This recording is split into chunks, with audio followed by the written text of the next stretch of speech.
நேற்றுக்கு ஒரு சந்திச்சேன்ல, என்னை பார்த்த உடனே எப்படி கட்டி பிடிச்சார். இந்த அங்கீகாரம் எனக்கு யாரும் தந்தது. இணைஞ்சதுக்கான ரீசன் என்ன சார்? என்னை ஒடுக்க ஆரம்பித்தார், நிராகரிக்க தொடங்கினார். திமுகவில் அரையார் Anand Bhavan sweets and snacks மற்றும் A to B veg restaurant உங்கள் பசியார எங்கள் ருசி பேசும். ஆஹா, நோ காம்ப்ரமைஸ். உங்க சைடுலயும் எங்க சைடுலயும். It's a GT promise.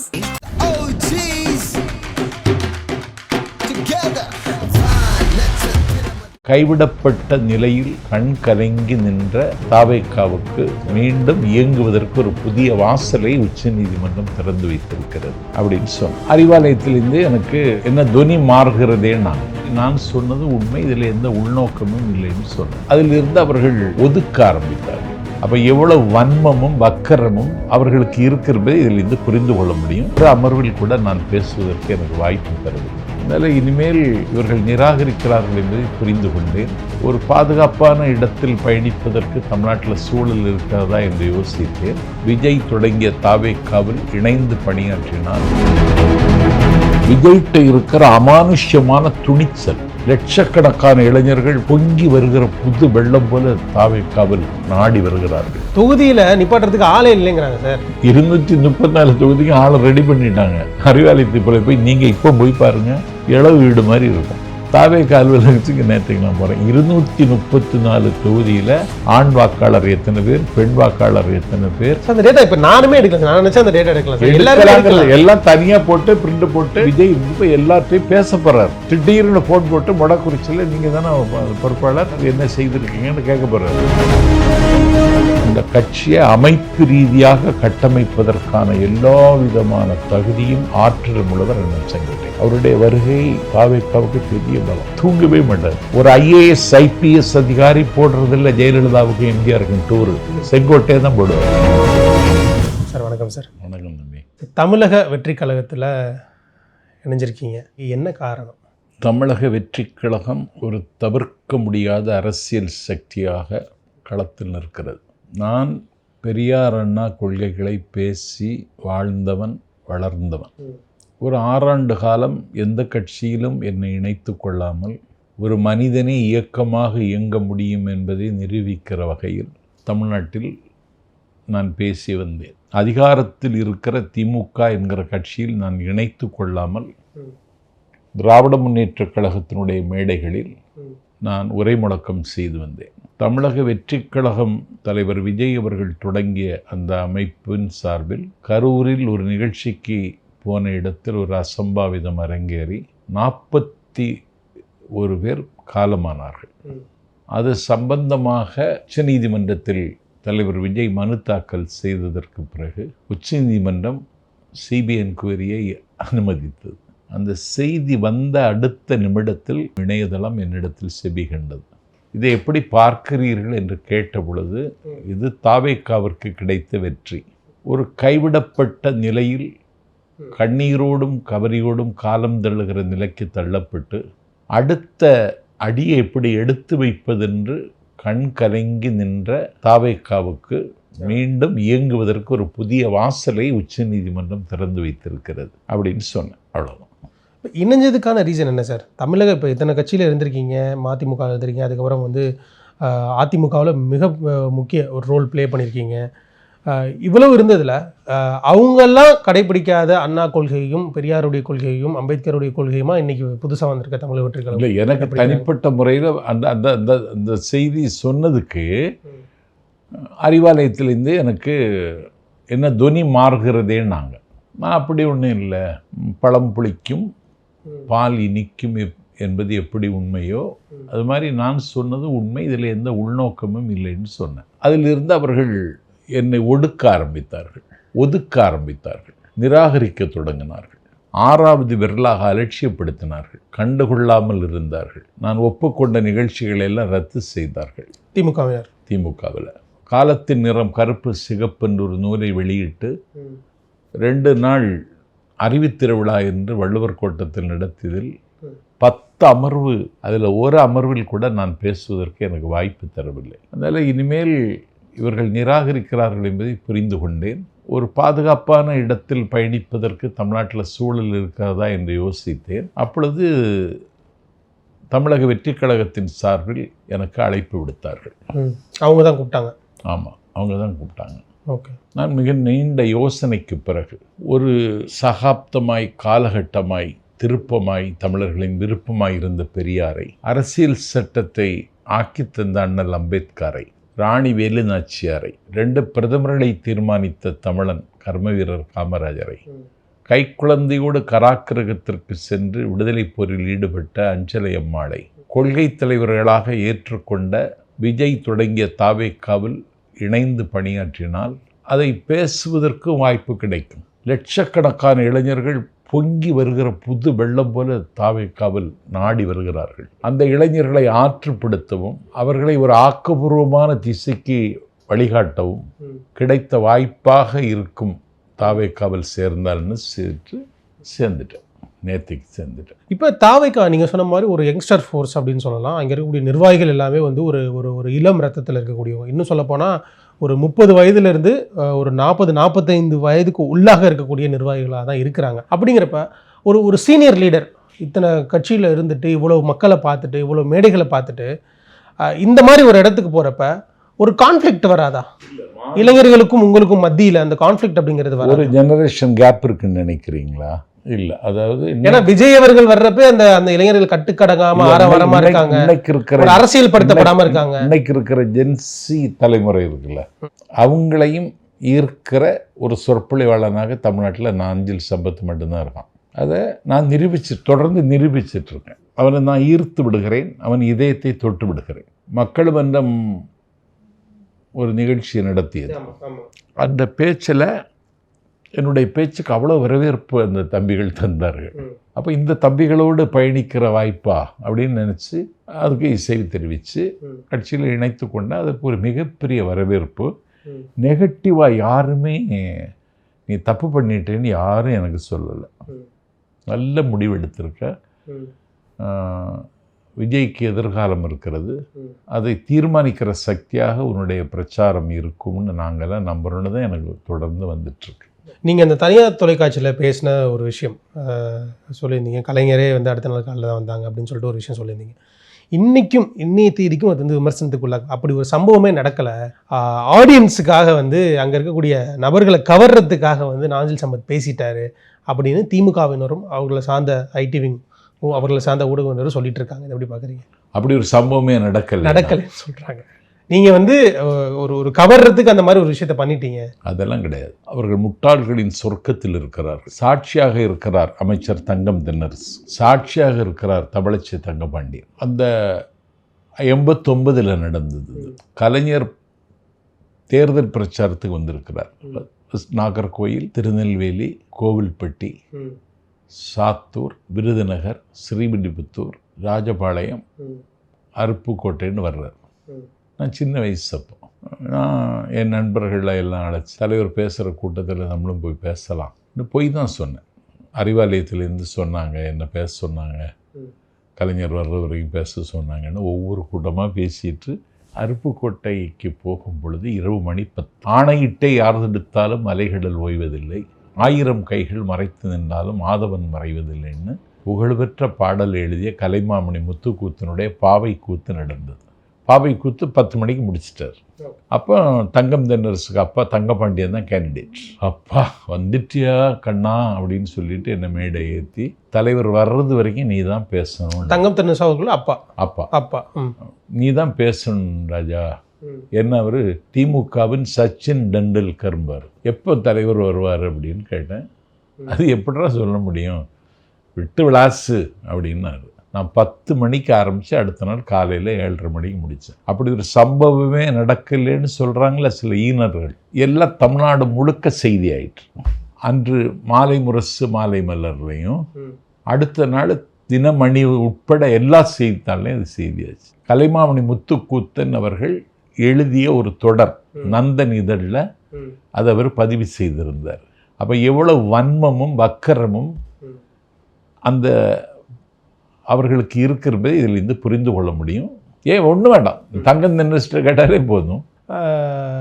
நீங்கள் இந்த சம்பவத்தை சொன்னதுனால சொல்கிறேன். இதே போல தான் அந்த கரூர் சம்பவம் நடந்துச்சு.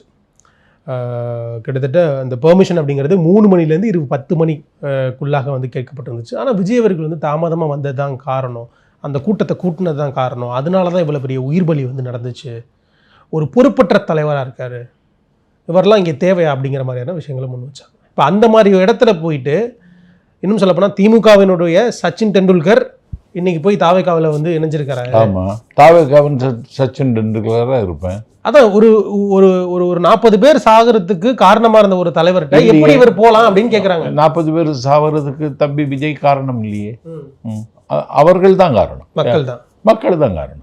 எப்படி இது மக்கள் மேல நம்ம எப்படி தம்பி தன்னை தற்காத்து கொள்ள வேண்டும்ங்கிற பொறுப்புணர்வுமா இல்லாமல் இருப்பாங்க?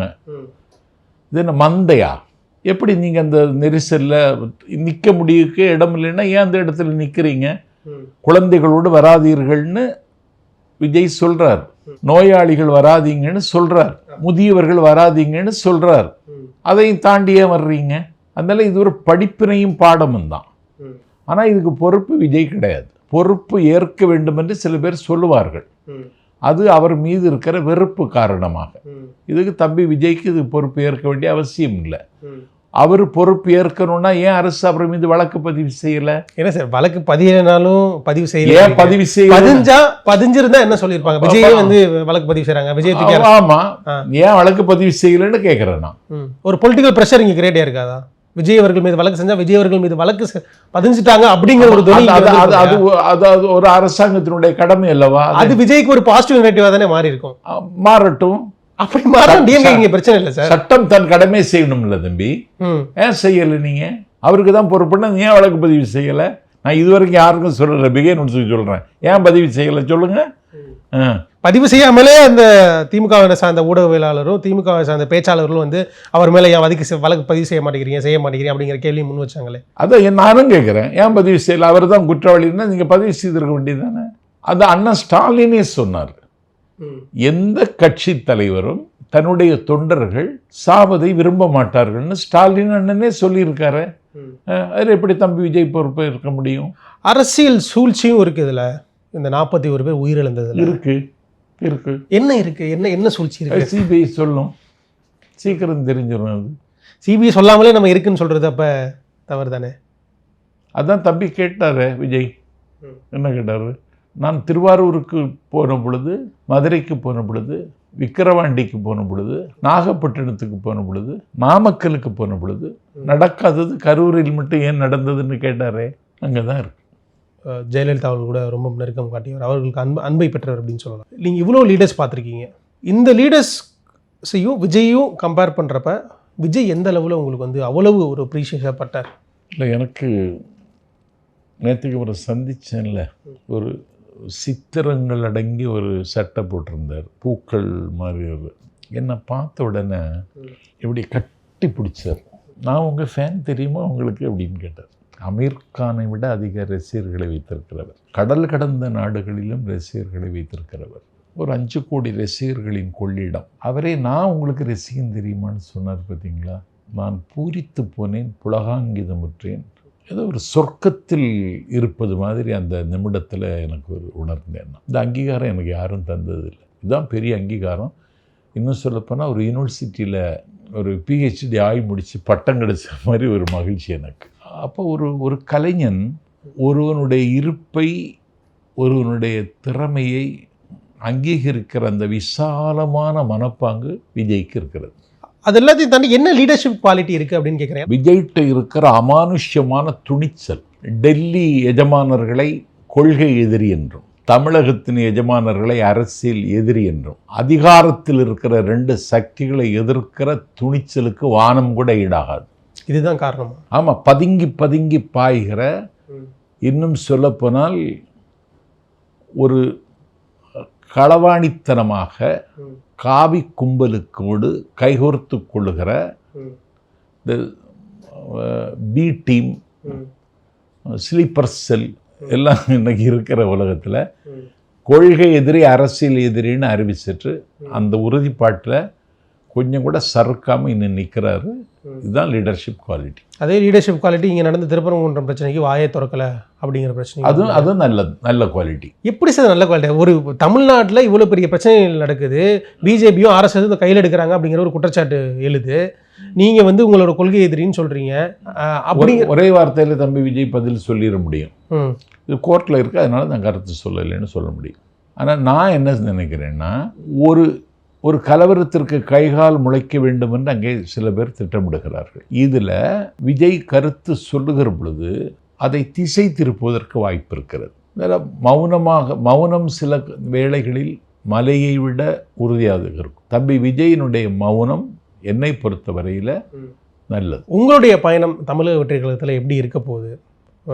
நேற்றைய நடந்த டிஸ்கஷனில் விஜய் அவர்கள் என்ன பேசினார், உங்ககிட்ட என்ன சொன்னார்? இல்லை, நீங்கள் வந்ததில் எனக்கு ரொம்ப மகிழ்ச்சி. உங்களுக்கு நிறைய அனுபவம் இருக்குது. நான் அவர் சொன்னார், நான் சொன்னேன் இந்த தம்பிகளெல்லாம் அவங்கள மோட்டிவேட் பண்ணணும், அவங்களுக்கு வகுப்பு எடுக்கணும். அவனுக்கு அண்ணாவை பற்றி தெரியாது, இளைஞர்களுக்கு அஞ்சலி அம்மாவை பற்றி தெரியாது, அம்பேத்கரை பற்றி தெரியாது, ராணி வேலுநாச்சியாரை பற்றி காமராஜரை பற்றியெல்லாம் தெரியாது. அவனுக்கு வகுப்பு எடுக்கணும், அவனை டச் பண்ணுற மாதிரி வகுப்பு எடுக்கணும். ஒரு அரசியல் பட்டறை அது பண்ணிட்டா அவன் என்ன ஆகிடுவான்னா செட் ஆகிடும். அதை நான் செய்திருக்கேன். நான் மதிமுகவில் செய்திருக்கேன், திமுகவில் செய்திருக்கேன். அதிமுகவில் செய்கிற வாய்ப்பு எனக்கு கிடைக்கல, அவங்க தரல. இதை இப்போ உடனடி செய்யணும். அதை அந்த இடத்துக்கு அந்த தம்பிகளை கொண்டு வரணும்னு திட்டமிட்டு அதை நான் செய்து தர்றேன்ட்டு ஒரு அடுத்த கட்டத்தை நோக்கி நகருது அப்படின்னு வச்சுக்கலாமா? ஏன்னா இவ்வளவு நாள் வரையும் வந்து இந்த கரூர் சம்பவத்து வரையுமே வந்து ஒரு ஒரு ஒரு ஒரு இளைஞர்கள் அவ்வளோ ஒரு ஆர்கனைஸ்டாக இருந்தாங்க.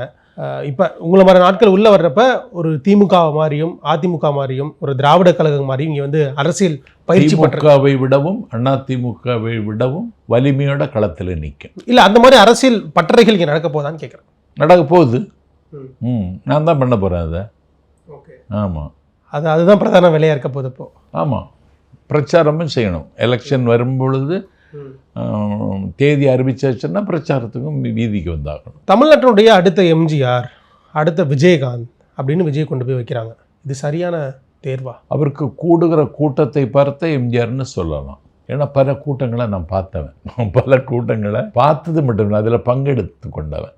அண்ணா வைகோ 148 பிளாக் அண்ணா நகர்லேருந்து கடற்கரை கூட்டத்துக்கு வரணும். 1994 ஏப்ரல் 16 ஒரு பெரிய மாவீரன் ஏழுமலைன்னு ஒரு ஆள் தான் அதை ஆர்கனைஸ் பண்ணார். அவரை அண்ணா நகர் ஒய் பிளாக்லேருந்து கூட்டிட்டு 6 மணிக்கு மேடைக்கு வரணும் மெரினா பீச்சில். அடுத்த நாள் அதிகாலை 5 மணிக்கு வந்தார். கடல் எல்லாம், கடற்கரை ஃபுல்லாக மக்கள்கிட்ட நீந்தி தான் வந்தார். நான் அந்த மேடையில் 7 மணி நேரம் பேசுகிறேன். அந்த கூட்டத்தை அதில் பங்களித்தவன்கிற முறையில் சொல்கிறேன். அது மாதிரி அண்ணன் ஸ்டாலின் திமுக மகாநாடுன்னா மாலையில் ஒரு ஊர்வலம் நடத்துவார், வெள்ளை சூருடை அணிந்து. அந்த ஊர்வலத்தை ஒழுங்குபடுத்துகிற வேலையை என்கிட்ட தான் தருவார் ஸ்டாலின். அந்த மக்கள் திலகம் எம்ஜிஆர் தமிழ்நாட்டினுடைய முதலமைச்சராக இருந்தவர். பெரிய உலகம் இடைத்தேர்தல் வருகிறது, தேர்தல் தேதி அறிவிச்சாச்சு. கலைஞர் வர்றாரு, கலைஞருக்கு கூட்டம், கட்டுக்கொடும்போது கூட்டம். அதே அளவு கூட்டம் விஜய் கூடுதுங்கிறீங்களா? கேளுங்க, நாளை எம்ஜிஆர் வர்றாரு, அவரை பார்த்துட்டு போகல அப்படின்னு கூட வந்தவங்க சொல்லி எம்ஜிஆர் வந்தார். கலைஞருக்கு வந்த கூட்டத்தை விட 4 மடங்கு அதிகம். இன்னும் அந்த கூட்டத்தை எனக்கு மறக்க முடியல. அந்த கூட்டம் இன்னைக்கு தம்பி விஜய்க்கு வருகிறது. இது ஏற்புடையதாக இருக்குமா? வருகிறத சாட்சி இது. அதே கூட்டங்கள் அனைத்தும் ஓட்டாக மாறுமா அப்படிங்கிற கேள்வி இருக்குல்ல? ஓட்டாக இல்லை, வேட்டாக மாறும். ஏன்னா ஒரு ரெகுலர் ஒரு நாஜில் சம்பத் அவர்கள்ட்ட பேசுகிற மாதிரி இல்லை, ரொம்ப ஒரு சேஃபர் சைட்லேருந்து பதில் சொல்கிற மாதிரி. வேட்டாக மாறும், ஓட்டாக இல்லை, வேட்டாக மாறும். பிறப்பொக்கும் எல்லா உயிர்க்கும்னு சொன்னாரா? தன்னுடைய கொடியில் வாகை பூக்களை வச்சாரா? போர் செய்யக்கூடிய 2 யானைகளை கொடியில் பதிவு செய்தாரா? நான் விஜயை ஒரு இண்டிவிஜுவல் லீடராக நம்ம எப்படி ப்ரொஜெக்ட் பண்ண முடியும் அப்படிங்கிறாங்க. எம்ஜிஆர் ப்ரொஜெக்ட் பண்ண மாதிரியோ, ஜெயலலிதா ப்ரொஜெக்ட் பண்ண மாதிரியோ, கலைஞர் ப்ரொஜெக்ட் பண்ண மாதிரியோ, ஸ்டாலின் அவர்கள் ப்ரொஜெக்ட் பண்ண மாதிரியோ எப்படி நம்ம ப்ரொஜெக்ட் பண்ண முடியும் அப்படின்னு கேட்குறாங்க. ப்ரொஜெக்ட் பண்ணதுக்கு என்ன வேணும்? ஸ்டாலினுக்கு அனுபவம் இருக்குது, ஜெயலலிதாவிற்கு அமானுஷ்யமான துணிச்சல் இருந்துச்சு, கலைஞர் சகலகலா வித்தகராக இருந்தார். அதுலேருந்து வித்தியாசமானவர் தம்பி விஜய். அந்த வித்தியாசம் தான் என்னங்கிற? அந்த வித்தியாசம் ஒரு லட்சக்கணக்கான இளைஞர்களுடைய நம்பிக்கையை பெற்றிருக்கிறார். அதே மாதிரி தாய்மார்களின் நம்பிக்கையும் பெற்றிருக்கிறார். இது எம்ஜிஆருக்கு இருந்தது, அதுக்கப்புறம் விஜய்க்கு இருக்கு. இப்போ நேற்று நீங்கள் சேர்ந்ததுக்கு அப்புறம் வந்து உங்கள் மீது ஒரு சில விமர்சனங்கள் இன்னும் சொல்ல போனால் மீம்ஸ் அண்ட் ட்ரோல்ஸாகவே வந்துச்சு. நான் அதை இங்கே நான் முன்வைக்கணும்னு நினைக்கிறேன். வைங்க. ஏடிஎம்கேல வந்து இனோவா வாங்கின மாதிரி இப்போ தமிழக வெற்றி கழகத்தில் வேறு ஏதாவது புதுசாக வந்திருக்க கார் வாங்குறதுக்காக நாஞ்சில் சம்பத் போயிருக்காரு அப்படிங்கிற ஒரு விமர்சனம் வைக்கிறாங்க. அது விமர்சனம் அறியாமையின் அந்த காலத்தில் இருக்கிறவர்கள் செய்வது. நான் கார் வாங்கினேன்னா வாங்கலையே, அவங்க கொடுத்தாங்க, அது எல்லாருக்குமே தெரியும். எனக்கு கொடுத்தாங்களா? உங்களுக்கு கொடுத்துட்டு திருப்பி பெற்றுட்டாங்க இல்லையா அதே காரை? அதான் எனக்கு கார் கொடுத்தாங்களா? கார் கொடுக்கறதுன்னா என் பேரில் கொடுக்கணும். ஆமாம், கரெக்ட். தந்தாங்களா? இல்லையே. பிரச்சாரத்துக்கு பயன்படுத்துங்கன்னு கொடுத்தாங்க, நான் பிரச்சாரத்துக்கு பயன்படுத்தினேன், அவ்வளோதான். நான் அதிமுக வெளியேறும் பொழுது காரை கொடுத்துட்டேன். வாங்கினதை சொல்கிற நாய்கள் ஏன் கொடுத்ததை சொல்லலை? எவனாவது கொடுப்பானா? சைக்கிளை கொடுப்பானா? நான் காரை கொடுத்துட்டு வந்தேன். இந்தியாவிலே நான் ஒரு ஆள் தான். அதே மாதிரி தமிழக வெற்றி கழகத்துக்கு நீங்கள் எப்படி ஒரு வருகையோ அதை விட இன்னும் பெரிய லெவலில் பேசப்பட்டது திரு செங்கோட்டையன் அவர்களுடைய வருகை. ஆமாம். அதிமுக கிட்டத்தட்ட எம்ஜிஆர் காலத்தில் இருந்திருக்காது. அதிமுகவினை விட அதிக கட்சி தொடங்கி அதிக ஆண்டு அந்த கட்சியில் இருந்திருக்கவர் அப்படின்னு சொல்லலாம். அவருடைய வருகை எப்படி பார்க்குறீங்க? அவருடைய வருகை தாவேக்காவுக்கு பெரிய பலம். என்ன மாதிரியான பலம் இருக்கும்? ஏன்னா நீங்கள் ரொம்ப க்ளோஸாக இருந்து பார்த்துருக்கீங்க. அந்த கட்சியை அமைப்பு ரீதியாக கட்டமைப்பதற்கான எல்லா விதமான தகுதியும் ஆற்றலும் உள்ளவர் அண்ணன் செங்கோட்டை. தூங்கவே மாட்டார். ஒரு IAS IPS அதிகாரி போடுறதில்ல ஜெயலலிதாவுக்கும் எம்ஜிஆருக்கும் டூரு, செங்கோட்டை தான் போடுவார். கேட்டிங்களா? திருநெல்வேலியில் ஜெயலலிதா பேசுகிறாங்கன்னு சொன்னால் பக்கத்து மாவட்டம் தூத்துக்குடி, பக்கத்து மாவட்டம் விருதுநகர், 10 பக்கம் நாகர்கோவில், எல்லா மாவட்ட செயலாளர்கள், கண்விழிக்காத 100 பேர் மட்டும் வாழுகிற கிராமத்தில் இருக்கிற அதிமுக செயலாளருக்கும் பேசுவார், வர சொல்வார். அந்த கூட்டத்தை ஏற்பாடு பண்ணிட்டு இரவு பிரச்சாரம் முடிச்சுட்டு ஜெயலலிதா ஒரு பங்களாவில் தூங்குவாங்க. அந்த தூங்குகிற நேரத்தில் இவர் தூங்க மாட்டார். இவர் அந்த பங்களாவுக்கு வெளியில் ஒரு பிளாஸ்டிக் சேர் போட்டு உட்கார்ந்துருப்பார். பஞ்சவடியில் ராமனும் சீதா பிராட்டியும் இருந்த பொழுது அல்லையாண்டு அமைந்த மேனி அழகனும் அவளும் துஞ்சு. அவங்க உறங்கும் பொழுது லட்சுமணன் விழித்திருந்தான், தூங்கலை. அவன் கண்ணை இமைக்கலை, இமைப்பில் நயனம் என்று பாடினான் கம்பன். அது மாதிரி ஒரு லட்சுமணன் செங்கோட்டையன். ஓகே, எனக்கு இன்னும் கூடுதல் தகவல் சொன்னால் நல்லாயிருக்கும்னு நினைக்கிறேன். ஏன்னா நீங்கள் அவரை ரொம்ப க்ளோஸாக இருந்து பார்த்துருக்கீங்க. ஏன்னா அவர் வந்து அமைப்பு ரீதியாக ரொம்ப ஸ்ட்ராங்கான ஆள் அப்படிங்கிறாங்க. கட்சியை ஒரு கட்சியை டிரான்ஸ்ஃபார்ம் பண்ணுறதுல, வலுப்படுத்துறதுல பயங்கர ஆள் அப்படிங்கிறாங்க. இப்படி பல விஷயங்கள் சொல்லப்படுது. ஏதாவது உங்களுக்கு ஞாபகத்தில் இருக்கக்கூடிய ஒரு இன்சிடென்ட்டோ இல்லை ஏதாவது ஒரு விஷயம் செங்கோட்டையன் அவர்களை பற்றி? 991 996 வரைக்கும் ஜெயலலிதா முதலமைச்சராக இருந்த காலத்தில் ஜெயலலிதாவுக்கு அடுத்து பவர்ஃபுல்லாக இருந்தவர் செங்கோட்டையன். அன்னைக்கு செங்கோட்டையனுடைய வீட்டில் அவரை தரிசிக்க காத்து கிடந்தவர் எடப்பாடி பழனிசாமி. சந்திக்கிறதுக்கு, தரிசனத்துக்கு காத்து கிடந்தவர். கேட்டிங்களா? அவர் தன்னுடைய உயரத்தை மறந்து அந்த அதிமுக கட்சியை ஒருங்கிணைக்க வேண்டும்னு சொல்லிட்டு வெளியே வந்தார். இன்னைக்கு கேட்டிங்களே அவருக்கு என்ன ஆற்றல் இருக்குன்னு. அவர் கோபிச்செட்டிப்பாளையம் வீட்டில் பத்திரிகையாளர்களை சந்திக்கிறார்னு சொல்லுகிற பொழுது லைவ் பண்ணாங்க அந்த கூட்டத்துக்கு. அந்த செல்வாக்கு இன்னும் அவருக்கு இருக்கு. ஒரு பேட்டியை லைவ் பண்ணுற அளவுக்கு மக்கள் கூடுறாங்கன்னா என்னது இது? விஜய் அவர்களுக்கு இது என்ன மாதிரி பலமாக இருக்குன்னு கேட்குறேன். நான் கிளம்பிட்டார, கோயம்புத்தூருக்கு போகிறாரு, 4.5 மணி நேரம் ஃப்ளைட்டு லேட்டு, 5.5 மணி நேரமாக நிற்கிறானே. 5000 பேர் கோவை விமான நிலையத்தில். செங்கோட்டையனுக்கு வாழ்க்கையில் அவர் இப்போ தான் இதை பார்க்குறாரு. அப்போ என்னது இது? இவன் கட்சியை காப்பாற்றுவான், கரை சேர்ப்பான் நம்புறானே அந்த தொண்டை. இந்த நம்பிக்கை பெற்றுட்டாரு. செங்கோட்டையன் அவர்களே வந்து தாவேக்காவுக்கு அனுப்பியது பிஜேபி தான். அமித்ஷாவை சந்திச்சுட்டு வந்ததுக்கப்புறம் தான் அதெல்லாம் உள்ளே போயிருக்காரு. அதெல்லாம் கிடையாது. தொடர்ந்து அவர் அலட்சியப்படுத்தப்பட்டார். ஒரு செல்வாக்கோடு இருக்கிற கட்சியை உடைத்து உருக்குலைத்து அந்த கட்சிக்குள்ள ஊடுருவி அந்த கட்சி இருக்கிற இடத்துல தன்னுடைய கட்சியை கொண்டு வந்து நிறுத்துறது தான் அமித்ஷாவினுடைய அரசியல். அந்த அரசியலுக்கு செங்கோட்டையன் பலியாகாது. விட்டு விடுதலையாகி வெளியே வந்தார், தாவேக்காவில் சேர்ந்தார். இன்றைக்கி தாவேக்கா ஒரு பெரிய பிரம்மாண்டமான சக்தியை பெற்றது மாதிரி ஒரு தோற்றம் இன்னைக்கு உருவாயிடுச்சு. இதை இனி யாரும் ஒன்றும் செய்ய முடியாது. செங்கோட்டையன் அவர்கள் வருகை அப்படிங்கிறது ஏடிஎம்கேல ஏதாவது சலசலப்பை ஏற்படுத்துச்சுன்னு நினைக்கிறீங்களா?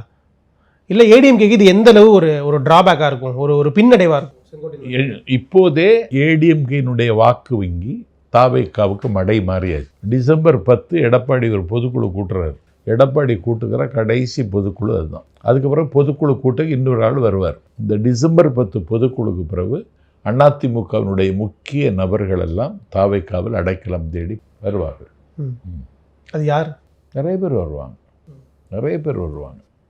ஏடிஎம்கேவை உடைக்கிறது, ஏடிஎம்கேவோட உடைச்சாச்சு, காலி பண்ணுறது தான் தாவேகாவினுடைய முக்கிய நோக்கமா?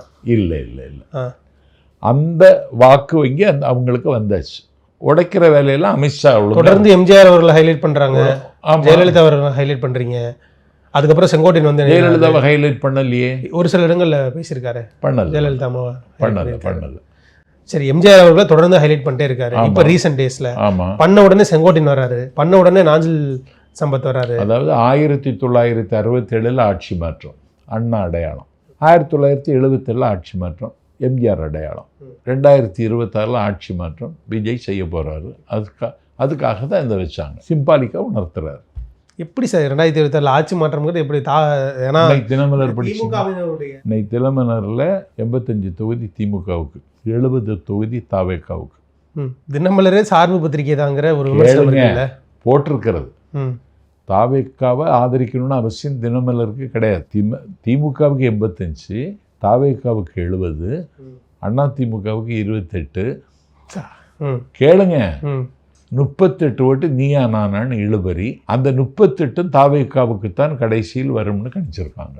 இந்த கணிப்பு எப்படி சார் ஏற்றுக்க முடியும்? நீங்கள் ஏற்றுக்கணும்னு நான் ஏற்றுக்கணும் இல்லை சார். இங்கே இருக்கக்கூடிய பொலிட்டிக்கல் ஸ்ட்ரக்சரே அப்படி தானே இருக்குது. ஏடிஎம்கே ஒன்று இருக்குது, திமுகவினுடைய வாக்கு வங்கி அப்படிங்கிறது இன்னும் அப்படியே இருக்குது, அவங்களோட கூட்டணி கட்சி அப்படியே இருக்குது, எதுவுமே உடையலை. கூட்டணி அப்படியே இருக்கும்னு நீங்கள் எப்படி சொல்ல முடியும்? இதுவரை அப்படியே இருக்குல்ல. நேற்றுக்கு ஒரு ஆள் வந்து சந்திச்சாரு விஜய், காங்கிரஸ். அவர் யார்? அவர் ஏன் வந்து சந்திச்சாரு? ஏன் ராஜேஷ்குமார் எங்களுக்கு அதிக சீட்டு வேணும்னு கேட்டாரு? காங்கிரஸ் கூட்டணி இருக்கும் பொழுதே வேலுச்சாமி ஏன் திமுகவை கண்டம் பண்ணி பேசுறாரு? என்ன துணிச்சல் அவருக்கு? காங்கிரஸ் திமுக கூட்டணியில் இருக்க விரும்பலை. அதான் சொல்கிறேன், சென்ட்ரல் காங்கிரஸ் தான் விஜய் வந்து சப்போர்ட் பண்ணுது. தமிழ்நாடு காங்கிரஸ் இங்கே இருக்கக்கூடிய தலைவர்கள் யாருக்கும். அப்போ நேற்றைக்கு வந்தவர் யாரு? சென்ட்ரல்லேருந்து வந்தவர் இல்லையா? அதுதான் சொல்கிறேன், அவங்க தான் விஜய் வந்து ஆதரிக்கிறாங்க. இதை வச்சு திமுகவில் சீட்ஸை இன்க்ரீஸ் பண்ணுவாங்களே தவிர இங்கே கூட்டணிக்கு வரமாட்டாங்கிறாங்க. அது வந்து நீங்கள் தேர்தல் நெருங்க ப்ரோக்ரஸ் எப்படி ஆகுதுன்னு தெரியும். கம்யூனிஸ்டுகள் இருப்பாங்கிறதே எனக்கு டவுட். விஜய் நோக்கி வருவாங்கிறீங்களா? சரி, எப்படி சார் இது ஏற்றுக்க முடியும்?